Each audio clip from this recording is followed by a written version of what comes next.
میرے گھر پر دستک ہوئی تو دیکھا پیزا ڈیلیوری والا کھڑا تھا۔ میں حیران تھا کیونکہ میں نے پیزا آرڈر نہیں کیا تھا، مگر ڈیلیوری بوائے زبردستی باکس میرے ہاتھ میں دے کر چلا گیا۔ میں نے باکس کھولا تو پیزا کی جگہ ایک خاص چیز اور ایک پرچی رکھی تھی۔ پرچی پر لکھا تھا، اس نشانی کو پہچان لو، یہ اسی کی ہے جس کے قتل کے الزام میں تم 5 سال جیل کاٹ کر آئے ہو۔ وہ زندہ ہے اور اب تمہارا سینٹرل جیل کا وہ بھاری بھرکم اور زنگ آلود آہنی دروازہ جب پورے 5 سال کی طویل اور روح فرسا مدت کے بعد میرے لیے کھلا، تو باہر کی دنیا مجھے بالکل اجنبی اور دھندلی لگ رہی تھی، کیونکہ ان 5 سالوں میں نے صرف 4 دیواری کی وحشت، سلاخوں کی سرٹ مہری اور جیلروں کی گالیاں سنی تھیں، اور اپنی ہی نفرت اور جنون کی آگ میں جلتا رہا تھا۔ باہر ہلکی ہلکی بوندا باندی ہو رہی تھی اور شام کا دھندلکا پھیل رہا تھا۔ میں نے گہرا سانس لیا جس میں آزادی کی خوشبو کم اور سڑک کی دھول مٹی کی بو زیادہ تھی، اور پھر اپنے کندھے پر لٹکے ہوئے پرانے میلے بیگ کو درست کرتے ہوئے سڑک کی طرف بڑھ گیا، جہاں زندگی اپنی رفتار سے چل رہی تھی اور کسی کو پرواہ نہیں تھی کہ آج ایک قاتل رہا ہو رہا ہے یا شاید ایک ناکام عاشق، کیونکہ میری نظر میں قاتل نہیں تھا بلکہ ایک ایسا بد نصیب انسان تھا جس نے اپنی محبت کو پانے کے لیے دوستی کے مقدس رشتے کی قربانی دی تھی، مگر بدلے میں اسے صرف ذلت اور قید ملی۔ میں نے ایک رکشہ روکا اور اپنے پرانے فلیٹ کا پتہ بتایا، جو شہر کے وسط میں ایک پرانی عمارت کی 4تھی منزل پر تھا۔ راستے بھر میں کھلی ہوا کو محسوس کرتا رہا، مگر میرا ذہن آزاد نہیں تھا، بلکہ وہ ماضی کی ان گلیوں میں بھٹک رہا تھا جہاں سے میری بربادی کا سفر شروع ہوا تھا۔ جب میں فلیٹ پر پہنچا اور جیب سے وہ چابی نکالی جو 5 سال پہلے پولیس نے میری گرفتاری کے وقت ضبط کی تھی اور اب رہائی پر واپس ملی تھی، تو میرے ہاتھ کانپ رہے تھے۔ تالا زنگ آلود ہو چکا تھا اور بڑی مشکل سے کھلا۔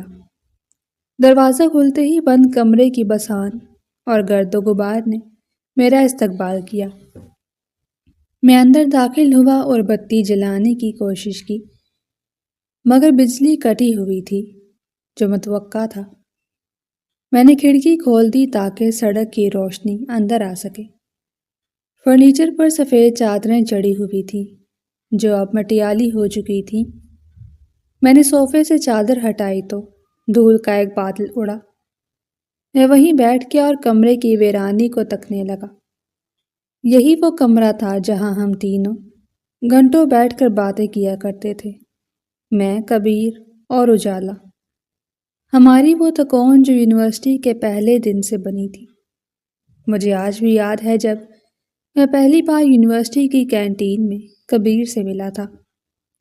وہ خوش اخلاق، ہنس مکھ اور زندگی سے بھرپور لڑکا تھا، اور میں تھوڑا سنجیدہ اور کم گو تھا۔ ہماری دوستی بہت جلد گہری ہو گئی تھی، اور پھر ہماری زندگی میں اجالا آئی۔ وہ اپنے نام کی طرح روشن اور چمکیلی تھی، اس کی ہنسی میں جل ترنگ بجتے تھے۔ ہم تینوں کا گروپ پوری یونیورسٹی میں مشہور تھا۔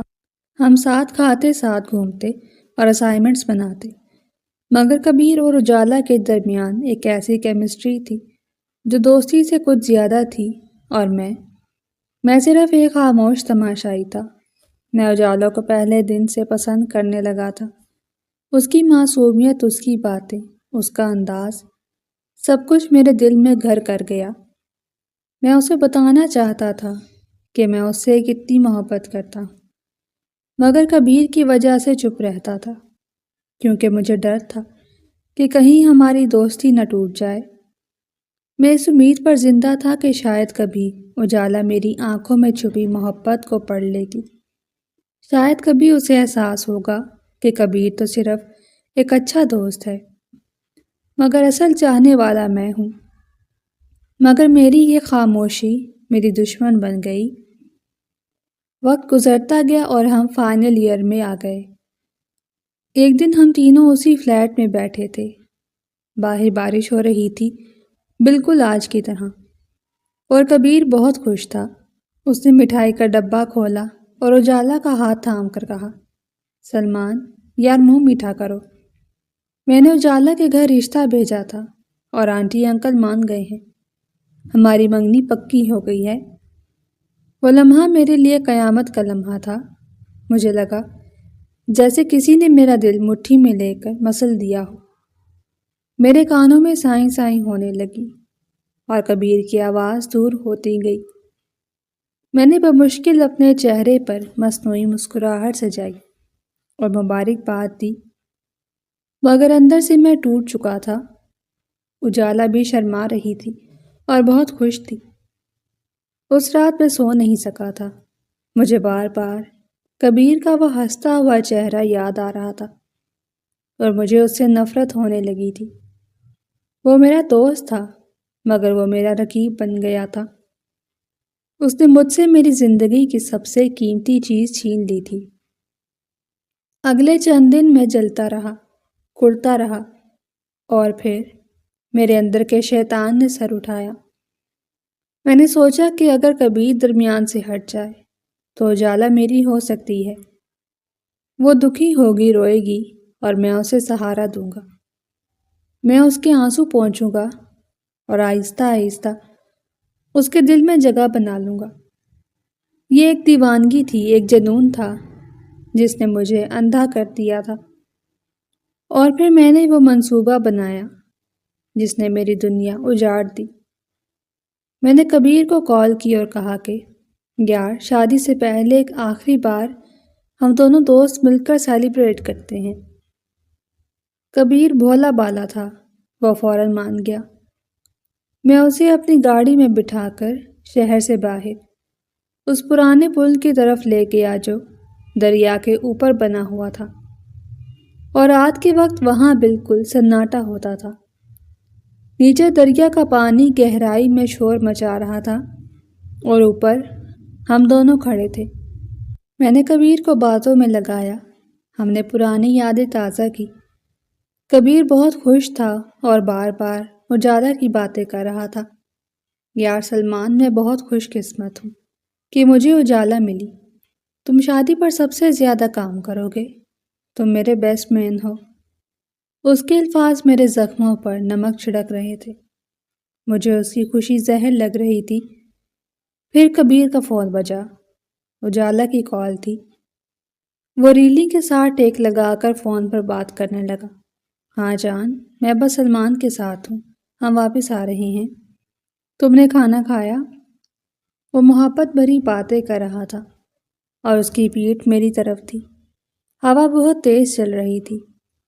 میں اس کے پیچھے کھڑا ہو گیا، میرے ہاتھ کانپ رہے تھے، مگر میرا ارادہ پکا تھا۔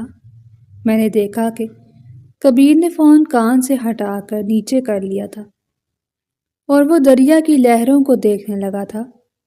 مجھے لگا کہ شاید سگنل ڈراپ ہو گئے ہیں یا اس نے کال کاٹ دی ہے، کیونکہ وہ خاموش ہو گیا تھا۔ اور یہی وہ لمحہ تھا جب میں نے فیصلہ کیا۔ میں نے ایک گہرا سانس لیا اور اپنے دونوں ہاتھ اس کی کمر پر رکھے۔ اس لمحے مجھے اپنی دوستی یاد آئی، مگر اجالا کا چہرہ اس پر حاوی ہو گیا۔ میں نے پوری طاقت سے اسے دھکا دیا۔ کبیر کا توازن بگڑا۔ وہ پلٹا اور اس کی آنکھوں میں نے اپنی موت دیکھی۔ وہ خوف اور حیرت جو اس کی آنکھوں میں تھی، وہ میں آج تک نہیں بھولا۔ وہ چیخا، سلمان، اور پھر وہ ریلنگ کے اوپر سے سیدھا نیچے گہرے پانیوں میں جا گرا۔ پانی میں گرنے کی ایک زوردار آواز آئی اور پھر سب کچھ خاموش ہو گیا۔ میں وہیں جم کر کھڑا رہا۔ میرا دل زور زور سے دھڑک رہا تھا۔ میں نے نیچے جھانکا مگر گھوپ اندھیرے میں کچھ نظر نہیں آیا۔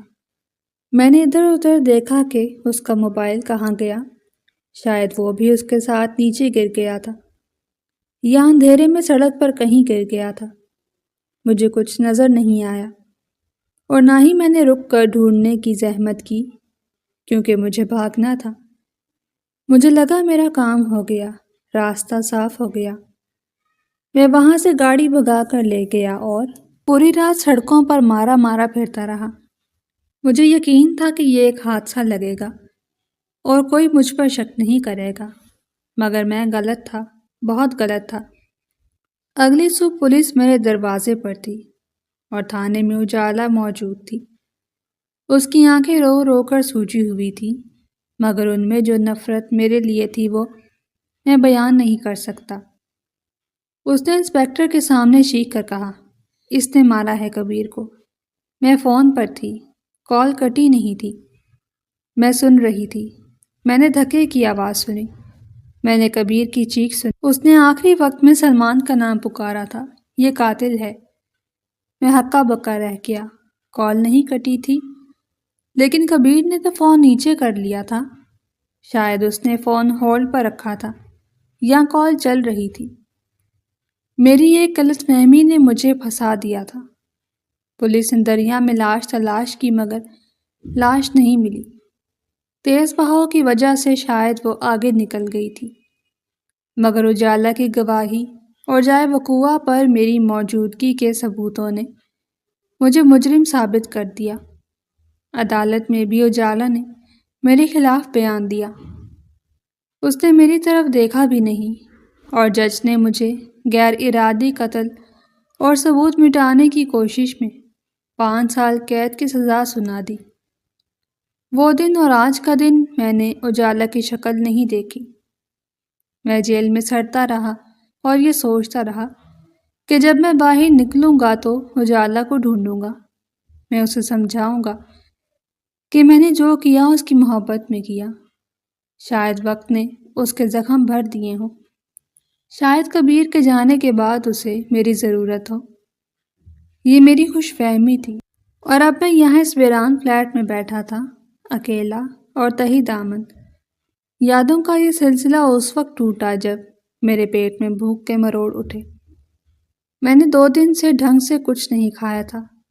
باہر طوفان اب بھی جاری تھا اور کھڑکی کے شیشے بج رہے تھے۔ میں نے سوچا کہ نیچے جا کر کچھ کھانے کا بندوبست کروں، مگر جسم میں ہمت نہیں تھی۔ میں صوفے پر لیٹ گیا اور آنکھیں بند کر لی۔ ابھی چند لمحے ہی گزرے تھے کہ اچانک دروازے کی گھنٹی بجی۔ میں ہڑبڑا کر اٹھ بیٹھا۔ اتنی رات کے کون ہو سکتا ہے؟ مجھے تو رہا ہوئے ابھی چند گھنٹے ہوئے ہیں۔ کسی کو میرے یہاں ہونے کی خبر نہیں ہو سکتی؟ شاید کوئی پڑوسی ہو یا بلڈنگ کا چوکیدار۔ میں نے اندھیرے میں ٹٹولتے ہوئے دروازے کی طرف قدم بڑھائے اور دروازہ کھولا۔ باہر نیم تاریکی میں ایک لڑکا کھڑا تھا۔ اس نے سر پر ہیلمٹ پہنا ہوا تھا اور پیلی رین کوٹ پہن رکھی تھی، جس سے بارش کا پانی ٹپک کر میرے دروازے کے پاس جمع ہو رہا تھا۔ اس کے ہاتھ میں ایک پیزا باکس تھا۔ آپ کا آرڈر سر۔ اس کی آواز ہیلمٹ کی وجہ سے دبی دبی سی تھی۔ میں حیران رہ گیا۔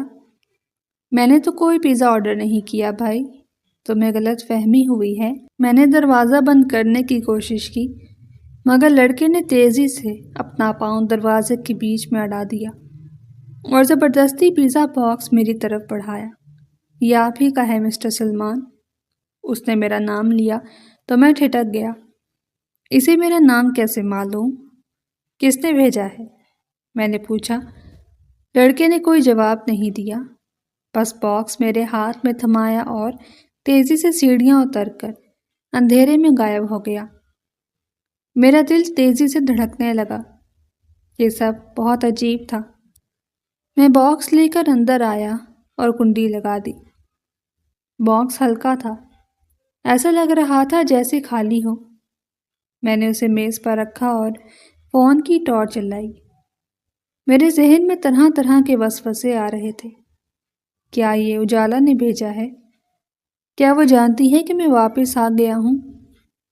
میں نے لرزتے ہاتھوں سے باکس کا ڈھکن کھولا اور اندر جو چیز پڑی تھی اسے دیکھتے ہی میرے پیروں تلے سے زمین نکل گئی۔ میرا سانس حلق میں اٹک گیا اور میں خوف سے پیچھے گرتے گرتے بچا۔ باکس کے اندر پیزا نہیں تھا، وہاں ایک پرانی ٹوٹی ہوئی اور کیچڑ میں لتھڑی ہوئی کلائی گھڑی پڑی تھی، اور اس کے ساتھ ایک ٹوٹی ہوئی اینک تھی جس کا ایک شیشہ پاش پاش ہو چکا تھا۔ میں ان دونوں چیزوں کو پہچاننے میں ایک سیکنڈ بھی نہیں لگا سکتا تھا۔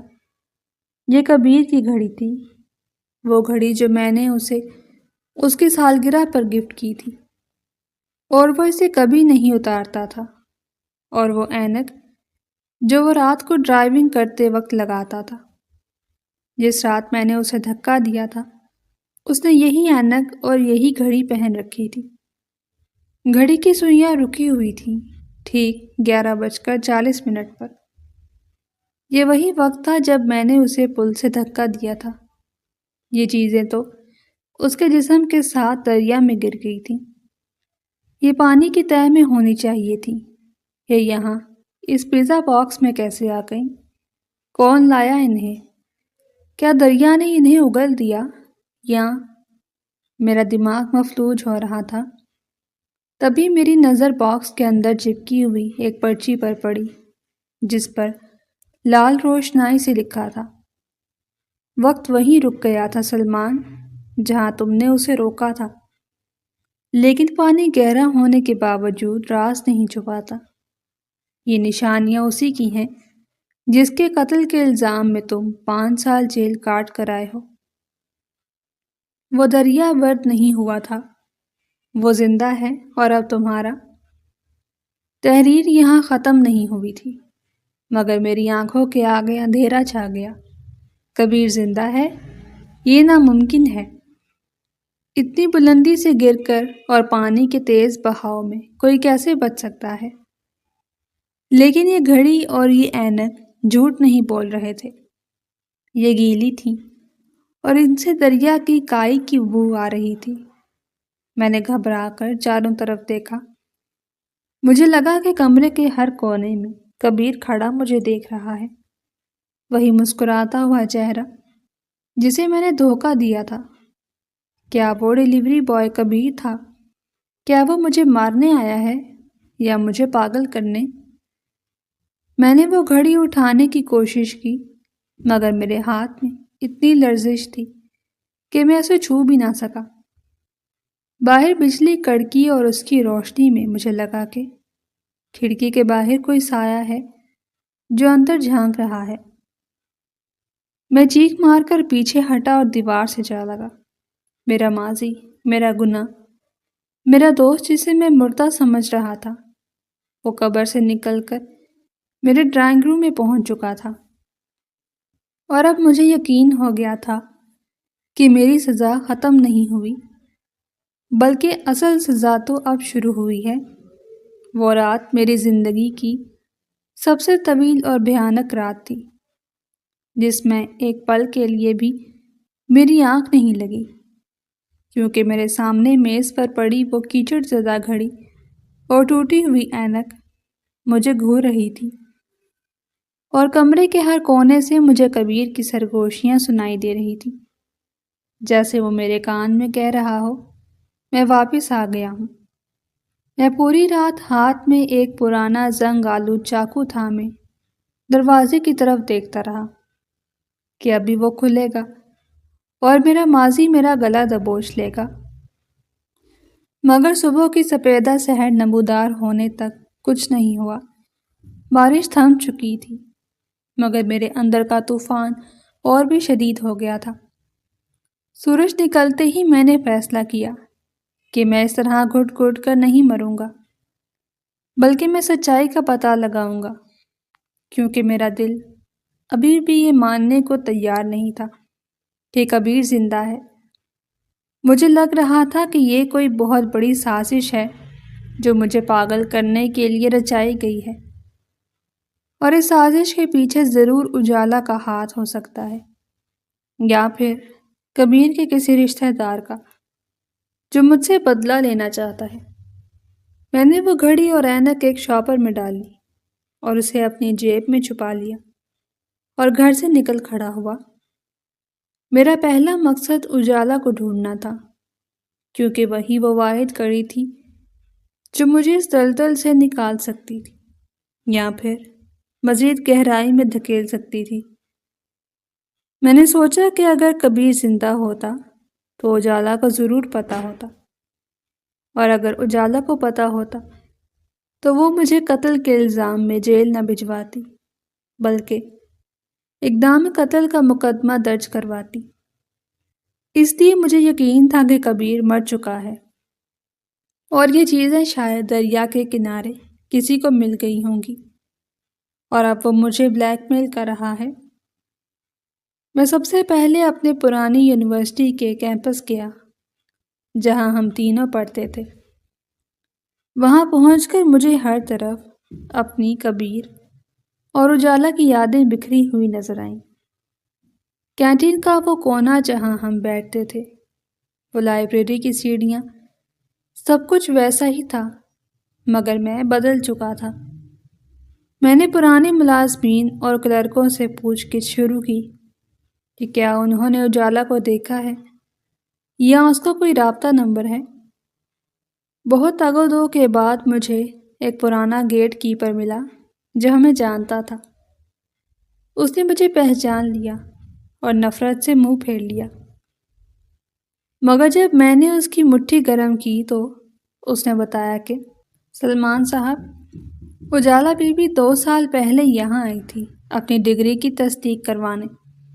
وہ اکیلی نہیں تھی، ان کے ساتھ ایک آدمی بھی تھا جو گاڑی میں بیٹھا تھا۔ میں نے اس کا چہرہ نہیں دیکھا مگر وہ کافی امیر لگ رہے تھے۔ میں نے سنا تھا کہ وہ ڈیفینس کے علاقے میں شفٹ ہو گئی ہیں۔ یہ ایک بہت بڑی لیڈ تھی۔ اس کا مطلب تھا کہ اجالا نے شادی کر لی ہے۔ میرا دل جل کر راکھ ہو گیا۔ میں نے کبیر کو راستے سے ہٹایا تھا تاکہ اجالا میری ہو سکے، مگر وہ کسی اور کی ہو گئی۔ یہ سوچ کر میرا جنون اور بڑھ گیا کہ میں اس شخص کو بھی نہیں چھوڑوں گا جس نے میری اجالا کو اپنایا ہے۔ میں وہاں سے نکلا اور ڈیفینس کی طرف چل پڑا۔ میرے پاس کوئی پکا پتہ نہیں تھا، مگر مجھے یاد تھا کہ اجالا کو سمندر کا کنارہ بہت پسند تھا، اور وہ ہمیشہ کہتی تھی کہ وہ سمندر کے قریب گھر لے گی۔ میں سارا دن ڈیفینس کی سڑکوں پر خاک چھانتا رہا، لوگوں سے پوچھتا رہا، ریل اسٹیٹ ایجنٹس کے پاس گیا، اور آخر کار شام کے وقت میری محنت رنگ لائی۔ ایک پراپرٹی ڈیلر نے اجالا کا پرانا نام سن کر بتایا، ہاں، مس اجالا نام کی خاتون نے 2 سال پہلے خیابان راحت میں ایک بنگلہ خریدا تھا، مگر وہ اپنے نام سے نہیں بلکہ اپنے شوہر کے نام سے تھا۔ میں نے بے تابی سے پوچھا، شوہر کا نام کیا تھا؟ ڈیلر نے ریکارڈ چیک کیا اور کہا، مسٹر عبداللہ۔ یہ نام سن کر مجھے تھوڑا سکون ملا کہ یہ کبیر نہیں ہے۔ کبیر کا نام کبیر تھا، عبداللہ نہیں۔ میں نے ڈیلر سے گھر کا پتہ لیا اور وہاں سے نکل گیا۔ رات ہو چکی تھی اور سڑکوں پر سناٹا تھا۔ میں اس بنگلے کے باہر پہنچا تو میری آنکھیں کھلی کی کھلی رہ گئی۔ وہ ایک بہت عالی شان گھر تھا جس کے گیٹ پر سیکیورٹی گارڈز کھڑے تھے اور اندر سے روشنی آ رہی تھی۔ میں نے اپنی جیکٹ کا کالر اوپر کیا اور سڑک کے دوسری طرف ایک درخت کے پیچھے چھپ کر کھڑا ہو گیا۔ میرا دل کر رہا تھا کہ ابھی اندر گھس جاؤں اور اجالا سے پوچھوں کہ تم نے میرے ساتھ ایسا کیوں کیا، مگر میں جانتا تھا کہ مجھے ہوشیاری سے کام لینا ہوگا۔ میں وہیں کھڑا انتظار کرتا رہا۔ تقریباً 1 گھنٹے بعد گیٹ کھلا اور ایک سیاہ رنگ کی چمکیلی گاڑی اندر سے نکلی۔ گاڑی کے شیشے کالے تھے، مگر ڈرائیونگ سیٹ پر ایک عورت بیٹھی تھی۔ میں نے غور سے دیکھا، وہ اجالا تھی۔ 5 سال بعد بھی وہ اتنی ہی حسین تھی، بلکہ اب اس کے چہرے پر ایک وقار اور سنجیدگی تھی۔ وہ اکیلی تھی۔ میں نے فوراً ایک رکشہ روکا اور اس گاڑی کا پیچھا کرنے لگا۔ رکشہ ڈرائیور کو میں نے تیز چلانے کا کہا۔ اجالا کی گاڑی سمندر کی طرف جا رہی تھی، وہی جگہ جو اسے پسند تھی۔ میرا دل زور زور سے دھڑک رہا تھا۔ کیا وہ کسی سے ملنے جا رہی ہے؟ گاڑی سیویو کے ایک نسبتاً ویران حصے میں جا کر رک گئی، جہاں رات کو لوگ کم آتے تھے۔ اجالا گاڑی سے اتری اور ریت پر چلنے لگی۔ ہوا سے اس کا دوپٹہ لہرا رہا تھا۔ میں نے رکشہ دور روکا اور دبے پاؤں اس کے پیچھے گیا۔ وہ پانی کے قریب جا کر کھڑی ہو گئی اور لہروں کو دیکھنے لگی۔ میں اس کے اتنا قریب پہنچ گیا تھا کہ اس کی خوشبو محسوس کر سکتا تھا۔ میرے اندر جذبات کا طوفان امڈ آیا، محبت، نفرت، شکایت، سب کچھ گڑبڑ ہو گیا۔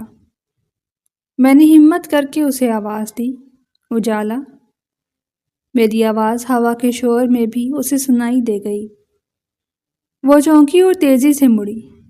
مجھے دیکھتے ہی اس کے چہرے کا رنگ فک ہو گیا۔ اس کی آنکھوں میں خوف اور نفرت کے سائے لہرا گئے۔ سلمان، تم؟ اس نے کانپتی آواز میں کہا۔ تم یہاں کیا کر رہے ہو؟ تم تو جیل میں تھے۔ میں نے مسکرا کر قدم آگے بڑھایا۔ میں واپس آ گیا ہوں اجالا، صرف تمہارے لیے۔ دیکھو، میں نے اپنی سزا کاٹ لی ہے۔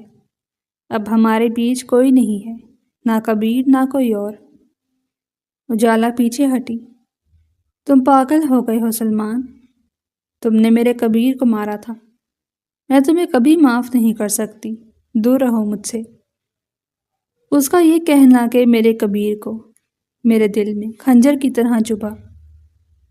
کبیر مر چکا ہے اجالا، میں نے چیخ کر کہا، اور وہ تمہارے لائق نہیں تھا۔ میں تم سے پیار کرتا ہوں۔ اجالا نے نفرت سے مجھے دیکھا۔ محبت؟ تم جیسے قاتل کو محبت کا نام لینے کا کوئی حق نہیں۔ اور کس نے کہا کبیر مر چکا ہے؟ وہ میرے دل میں زندہ ہے۔ اس کی بات سے مجھے لگا کہ وہ جذباتی طور پر کہہ رہی ہے، لیکن پھر اس نے ایک عجیب بات کہی، اور ہو سکتا ہے وہ حقیقت میں بھی تمہارے پاس ہو، تمہیں دیکھ رہا ہو۔ یہ سن کر میں ٹھٹک گیا۔ کیا مطلب؟ میں نے پوچھا۔ اجالا کے چہرے پر ایک پراسرار مسکراہٹ آئی۔ تمہیں کیا لگتا ہے سلمان؟ تم نے اسے پانی میں پھینکا اور قصہ ختم ہو گیا؟ پانی ہر راز نہیں چھپاتا، کبھی کبھی لہریں مردوں کو واپس لے آتی ہیں۔ اس کا لہجہ بدل گیا تھا۔ اب وہ ڈر نہیں رہی تھی بلکہ مجھے ڈرا رہی تھی۔ اجالا، سیدھی طرح بتاؤ، وہ پیزا باکس تم نے بھیجا تھا نا؟ وہ گھڑی، وہ اینک؟ میں نے اس کا بازو پکڑ لیا۔ اس نے جھٹکے سے بازو چھڑایا اور کہا، مجھے نہیں پتا تم کس کی بات کر رہے ہو، لیکن اگر تمہیں کبیر کی چیزیں مل رہی ہیں تو سمجھ جاؤ کہ تمہارا وقت ختم ہونے والا ہے۔ اسی وقت اس کی گاڑی کے اندر سے ایک ہارن بجا۔ میں چونک گیا۔ گاڑی میں تو کوئی نہیں تھا، اجالا اکیلی نکلی تھی۔ میں نے گاڑی کی طرف دیکھا۔ ڈرائیونگ سیٹ خالی تھی، مگر پچھلی سیٹ پر کوئی سایہ بیٹھا تھا جو مجھے دیکھ رہا تھا۔ اندھیرے میں چہرہ نظر نہیں آیا، مگر اس سائے نے ہاتھ ہلایا، بالکل ویسے جیسے کبیر ہلاتا تھا۔ میرا خون جم گیا۔ وہ کون ہے؟ میں نے اجالا سے پوچھا۔ اجالا نے پلٹ کر گاڑی کی طرف دیکھا اور پھر میری طرف دیکھ کر کہا، وہی جس کا تم نے خون کیا تھا۔ اور پھر وہ تیزی سے بھاگ کر گاڑی میں بیٹھی اور گاڑی زن سے وہاں سے نکل گئی۔ میں ریت پر کھڑا ہامتا رہ گیا۔ یہ کیا تھا؟ کیا گاڑی میں واقعی کبیر تھا یا میرا وہم تھا؟ اگر وہ کبیر تھا تو وہ سامنے کیوں نہیں آیا؟ اور اجالا نے اسے عبداللہ کیوں بتایا تھا؟ یا شاید عبداللہ کوئی اور ہے اور کبیر چھپ کر رہ رہا ہے۔ میرے دماغ کی رگیں پھٹنے والی تھی۔ میں وہاں سے واپس پلٹا تو دیکھا کہ ریت پر جہاں میں کھڑا تھا وہاں میرے قدموں کے نشانات کے ساتھ ساتھ کسی اور کے قدموں کے نشان بھی تھے، بڑے بڑے اور بھاری بوٹوں کے نشان جو سمندر سے نکل کر میری طرف آ رہے تھے اور پھر غائب ہو گئے۔ میں پاگلوں کی طرح وہاں سے بھاگا اور سڑک پر آ گیا۔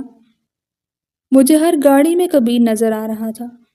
میں کسی طرح اپنے فلیٹ پر پہنچا، مگر دروازے پر پہنچ کر میرے اوسان خطا ہو گئے۔ دروازے کا تالا ٹوٹا ہوا تھا اور دروازہ نیم بند تھا۔ میں نے دھڑکتے دل کے ساتھ دروازہ دھکیلا۔ اندر گھپ اندھیرا تھا۔ میں نے ٹارچ جلائی تو دیکھا کہ میرا پورا فلیٹ تہس نہس ہو چکا تھا۔ صوفے پھٹے ہوئے تھے، برتن ٹوٹے ہوئے تھے اور دیواروں پر سرخ رنگ سے لکھا تھا، قاتل، دھوکے باز، میں آ رہا ہوں۔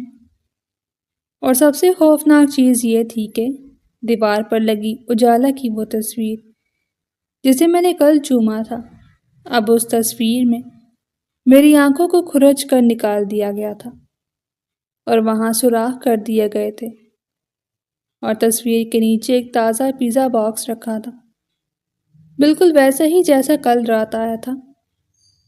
میں نے کانپتے ہوئے وہ باکس کھولا۔ اس بار اس میں راکھ نہیں تھی، بلکہ اس میں ایک گیلا کوٹ رکھا تھا۔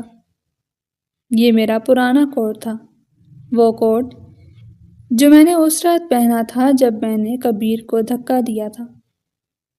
میں نے اس کوٹ کو راستے میں ایک کوڑے دان میں پھینک دیا تھا تاکہ ثبوت مٹ جائے۔ یہ کوٹ واپس کیسے آیا؟ تو کوڑے میں چلا گیا تھا 5 سال پہلے۔ اس کا مطلب ہے کہ کوئی اس رات بھی میرے پیچھے تھا، کسی نے وہ کوٹ اٹھا لیا تھا۔ میں نے کوٹ کی جیب میں ہاتھ ڈالا تو اس میں سے ایک کاغذ کا ٹکڑا نکلا۔ یہ ایک رسید تھی، برج ویو ہوٹل کی رسید جہاں ہم نے اس رات کھانا کھایا تھا، اور اس رسید کے پیچھے لکھا تھا، کھانا بہت اچھا تھا سلمان، لیکن تم نے بل ادا نہیں کیا تھا، اب تمہیں اپنی زندگی دے کر بل ادا کرنا ہوگا۔ کل رات 12 بجے اسی پل پر آ جاؤ جہاں تم نے مجھے گرایا تھا، اگر نہیں آئے تو اجالا ہمیشہ کے لیے سو جائے گی۔ یہ دھمکی سیدھی اور صاف تھی۔ وہ مجھے وہیں بلا رہا تھا جہاں سب کچھ شروع ہوا تھا، اور اس نے اجالا کو مارنے کی دھمکی دی تھی۔ میرا دماغ گھوم گیا، یعنی اجالا اس کے ساتھ نہیں ملی ہوئی، وہ اجالا کو بھی نقصان پہنچانا چاہتا ہے۔ شاید اجالا نے سچ کہا تھا کہ وہ نہیں جانتی، شاید کبیر پاگل ہو گیا ہے اور ہم دونوں سے بدلہ لینا چاہتا ہے۔ میں اجالا کو مرنے نہیں دے سکتا تھا۔ میں نے فیصلہ کیا کہ میں جاؤں گا اور اس کھیل کو ہمیشہ کے لیے ختم کر دوں گا۔ میں نے بازار سے ایک پستول خریدی جو بلیک مارکیٹ سے ملی۔ میں نے اسے لوڈ کیا اور اپنی کمر کے پیچھے چھپا لیا۔ اگلی رات طوفانی تھی، بالکل ویسی ہی جیسی اس منحوس رات تھی۔ میں نے گاڑی کرائے پر لی اور شہر سے باہر اس پل کی طرف چل پڑا۔ راستے میں مجھے بار بار لگ رہا تھا کہ کوئی گاڑی میرا پیچھا کر رہی ہے، مگر جب میں مڑ کر دیکھتا تو پیچھے صرف اندھیرا ہوتا۔ پل پر پہنچ کر میں نے گاڑی دور روک دی اور پیدل چلتا ہوا ریلنگ کے پاس آیا۔ نیچے دریا شور مچا رہا تھا، لہریں پل کے ستونوں سے ٹکرا رہی تھیں، ہوا میں نمی اور موت کی خنکی تھی۔ میں نے گھڑی دیکھی، 12 بجنے میں 5 منٹ تھے۔ میں وہاں اکیلا کھڑا تھا، میرے ہاتھ پستول کے دستے پر جمے ہوئے تھے۔ سامنے آؤ کبیر، میں نے ہوا میں چیخ کر کہا۔ میں ڈرتا نہیں ہوں تم سے، اگر تم زندہ ہو تو سامنے آؤ۔ میری آواز ہوا میں بکھر گئی، کوئی جواب نہیں آیا، بس دریا کا شور تھا۔ اچانک میرے فون کی گھنٹی بجی، یہ اجالا کا نمبر تھا۔ میں نے جلدی سے فون اٹھایا۔ اجالا، تم ٹھیک ہو؟ دوسری طرف سے اجالا کی رونے کی آواز آئی۔ سلمان، بچاؤ مجھے، وہ مجھے مار دے گا۔ کون؟ کبیر؟ کہاں ہو تم؟ میں نے پوچھا۔ میں گھر پر ہوں، وہ گھر میں گھس آیا ہے، پلیز سلمان آ جاؤ۔ اور پھر فون کٹ گیا۔ یہ ایک چال تھی، اس نے مجھے پل پر بلایا تاکہ میں یہاں آؤں، اور وہ وہاں اجالا کے پاس چلا گیا۔ میں نے گالی دی اور گاڑی کی طرف بھاگا۔ میں نے گاڑی کو پوری رفتار سے اجالا کے گھر کی طرف موڑ دیا۔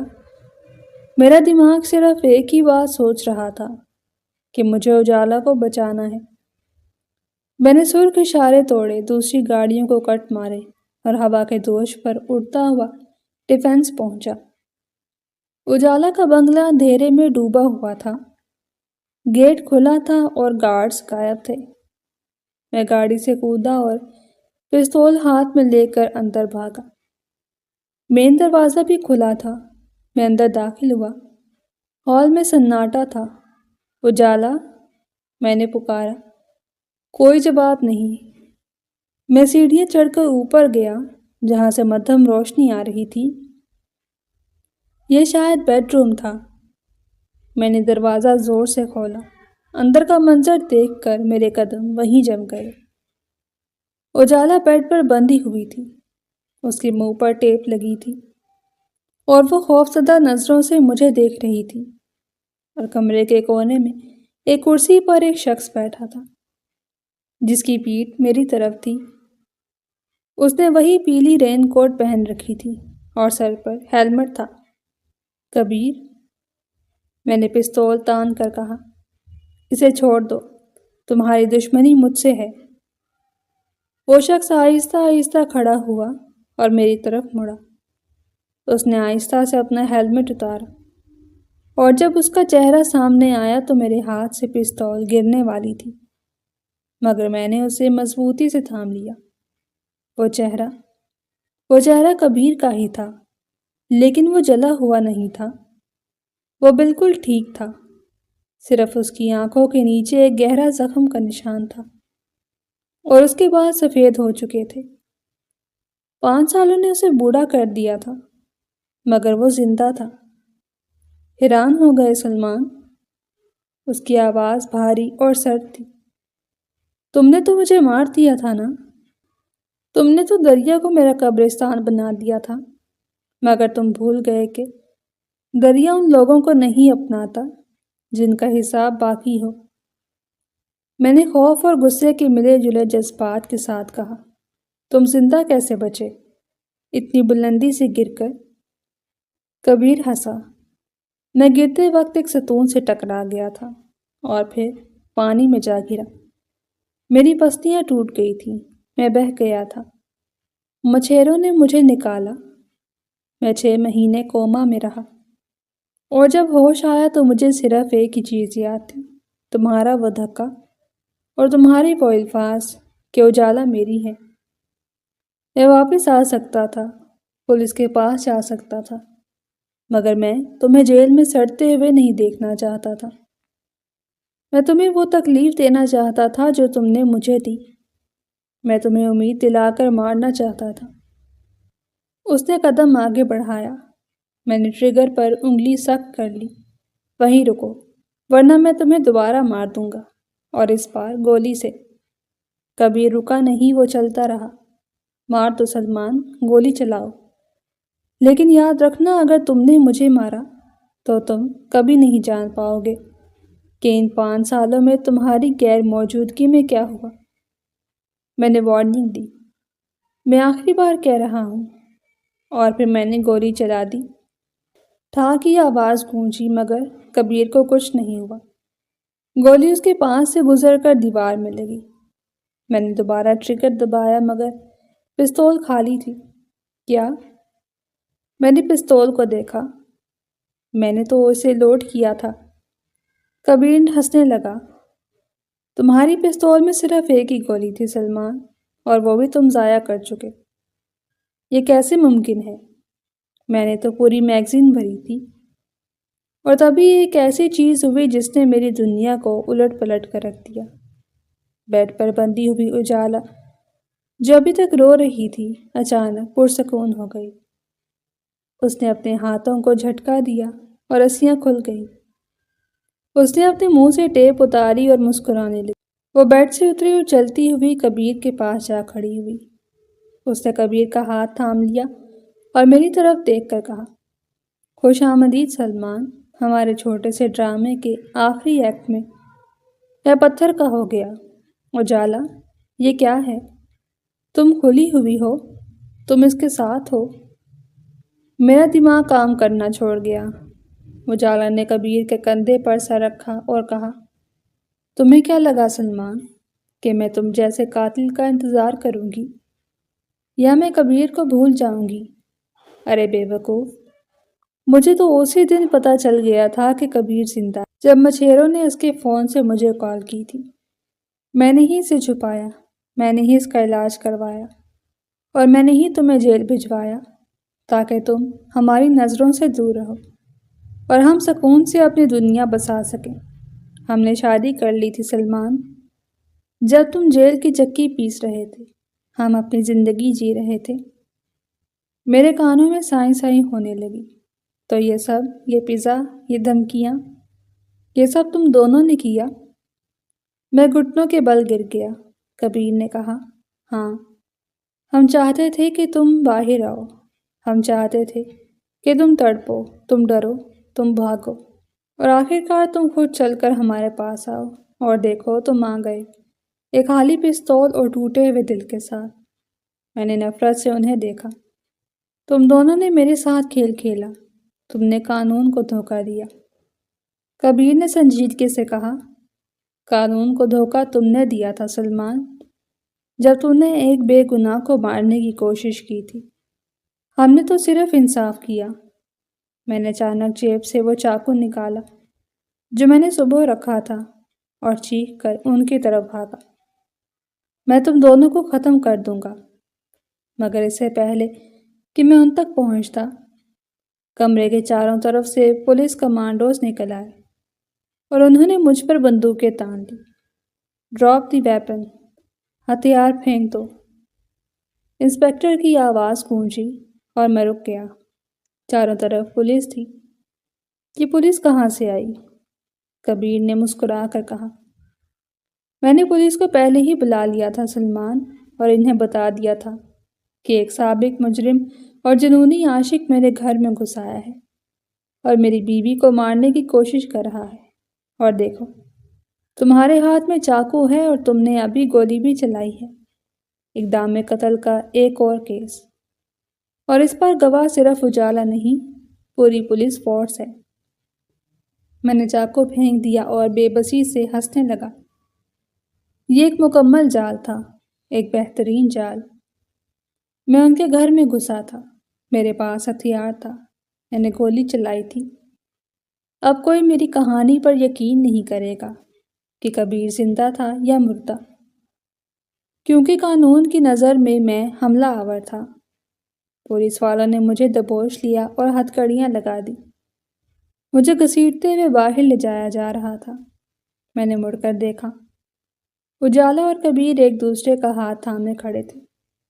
ان کے چہروں پر سکون تھا، جیت کا سکون۔ اجالا نے مجھے ہاتھ ہلایا اور کبیر نے اپنی گھڑی کی طرف اشارہ کیا، وہی گھڑی جو اس نے دوبارہ پہن لی تھی، اور کہا، وقت ختم سلمان۔